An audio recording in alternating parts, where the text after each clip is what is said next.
ഒരുപാട് വെറൈറ്റി ആയിട്ട് ഉണ്ടാക്കാൻ പറ്റുന്ന കറിയല്ലേ സാമ്പാർ. സാമ്പാർ ഉണ്ടാക്കാൻ വേണ്ടി പരിപ്പ് വേവിക്കാം.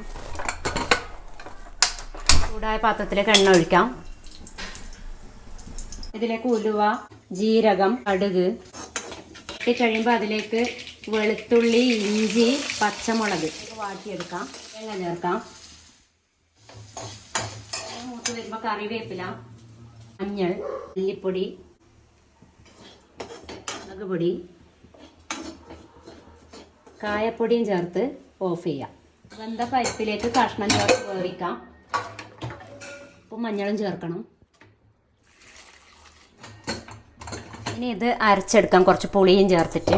ഇനി വെണ്ടക്ക വേവിച്ചിട്ട് അതിലേക്ക് അരപ്പ് ചേർക്കാം. എനിക്ക് സാമ്പാറിനെല്ലാം വറക്കുന്ന പാകം കൃത്യമായിട്ട് മനസ്സിലാക്കാൻ വേണ്ടി അത് ഇളക്കുമ്പോൾ തന്നെ പറ്റാറുണ്ട്.